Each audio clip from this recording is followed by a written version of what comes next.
नमस्कार विद्यार्थी मित्रों।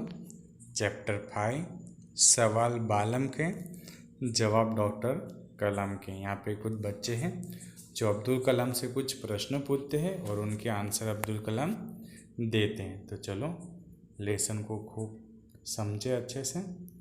प्रश्नोत्तरी शैली में प्रस्तुत यहाँ साक्षात्कार डॉक्टर अब्दुल पाकीज जैनुलाब्दीन अब्दुल कलाम से बच्चों की बातचीत पर आधारित है। यह बातचीत तब संपन्न हुई थी जब डॉक्टर कलाम राष्ट्रपति पद पर आसीन थे। वे बच्चों की जिज्ञासाओं को तुरंत उत्तर देने के लिए सदैव तत्पर रहते थे। तो आप यहाँ पे चित्र भी देख सकते हैं जहाँ पे अब्दुल कलाम छोटे छोटे बच्चे हैं, उनको उनके प्रश्न के आंसर दे रहे हैं। प्रश्नकर्ता आर अरविंद, कक्षा 3, सेठ मेड्स स्कूल, चेन्नई। क्या आप अपने बचपन की कोई यादगार घटना हमें सुना सकते हैं? बच्चे ने क्वेश्चन किया, डॉक्टर अब्दुल कलाम आंसर दे रहे हैं। कक्षा 5वीं के मेरे शिक्षक श्री शिव सुब्रमण्य अय्यर की एक बात मुझे याद है। एक दिन कक्षा में वे हमें यह बता रहे थे कि कोई पक्षी कैसे उड़ता है। उन्होंने हमें रामेश्वर के समुद्र तट पर ले जाकर इसका जीवन उदाहरण दिया। वह ऐसी यादगार घटना थी जो मेरे मन मस्तिष्क में हमेशा के लिए बैठ गई। इसी से मुझे आगे विज्ञान पढ़ने की प्रेरणा मिली। प्रश्नकर्ता सरयू मकर, कक्षा 5, वाल्मीकि नगर, हिंदी माध्यमिक शाला, नागपुर। बचपन में हमें किस भाषा को प्रमुखता देनी चाहिए? बच्चे ने क्वेश्चन पूछा है कि हमें बचपन में कौन सी भाषा को ज़्यादा प्राधान्य देना चाहिए। डॉक्टर कलाम उसके आंसर दे रहे हैं। मैंने स्वयं माध्यमिक शिक्षा तक की पढ़ाई अपनी मातृभाषा के माध्यम से पूरी की है। कॉलेज और उससे आगे की शिक्षा अंग्रेजी माध्यम की संस्थाओं में हुई। मेरा मानना है कि हम कॉलेज में भी माध्यम के रूप में मातृभाषा का चुनाव कर सकते हैं, क्योंकि युवा अपनी मातृभाषा में सोचता है, उसी में अपनी बात सहजता से कहने में सक्षम होता है। पर इसमें कोई भी दो राय नहीं है। वैश्विक स्तर पर संपर्क के लिए हमें अंग्रेजी जैसी एक संपर्क भाषा का नितांत आवश्यकता है। प्रश्नकर्ता हर्ष पटेल, कक्षा 5, चंदूलाल विद्या मंदिर, मुंबई। यदि हम आपकी तरह बनना चाहते तो हमें क्या करना चाहिए? डॉक्टर कलाम जब आप युवा अवस्था में कदम रखते तभी आपको जीवन में लक्ष्य निर्धारित कर लेना होगा।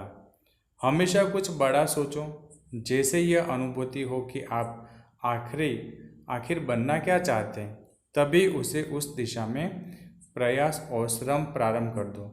कहने का अर्थ है कि जी तोड़ मेहनत करो। जो आप आगे की ओर बढ़ोगे, आपका सामना बाधाओं तथा कठिनाइयों से होगा। आपको अपने अंदर दृढ़ साहस पैदा करना होगा।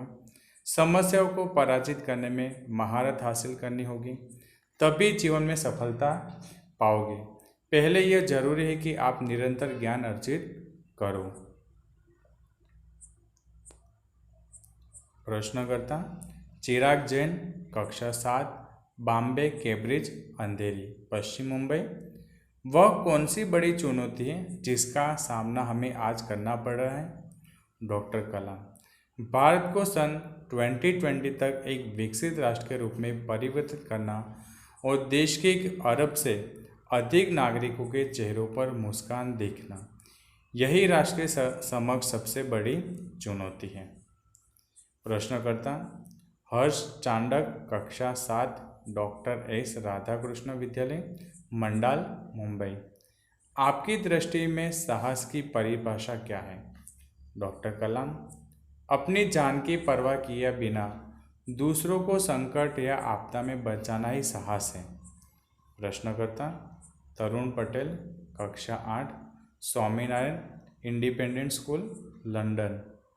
हम प्रवासी भारतीय मातृभूमि के प्रति गर्व की भावना कैसे विकसित करें? डॉक्टर कलाम भारतीय मूल का कोई भी व्यक्ति एक बृहद भारतीय परिवार का अंग है और उसे हमारे देश की सांस्कृतिक विरासत पर गर्व है। सौभाग्य से आप लोग ऐसी स्थिति में हैं कि अपनी मातृभाषा से अच्छी तरह से जुड़े हुए हैं और यही आपके लिए गौरव की बात है। प्रश्नकर्ता सत्यम, कक्षा 10, जिला स्कूल मुंगेर। जो भी बच्चे आपसे मिलते हैं वे कहते हैं कि वे एक प्रसिद्ध वैज्ञानिक, इंजीनियर, डॉक्टर आदि बनना चाहते हैं, पर किसान, मजदूर और कलाकार भी एक राष्ट्र के लिए उतने ही महत्वपूर्ण हैं। हम ऐसे ही परिवारों से आते हैं, हमारे लिए आपका क्या संदेश है? डॉक्टर कलाम, किसान, मजदूर, कलाकार और दस्तकार ये सभी हमारे राष्ट्र के अभिन्न अंग हैं। राष्ट्र निर्माण में हमें उन सभी की सेवाओं की समान रूप से दरकार है। आप सभी को चाहिए कि अपने अपने क्षेत्रों में खूब उन्नति करें। तो ये चैप्टर हम यहाँ तक रखते हैं। बाकी के क्वेश्चन और उसके अब्दुल कलाम ने दिए हुए आंसर हम नए वीडियो में देखेंगे। तब तक बाय बाय।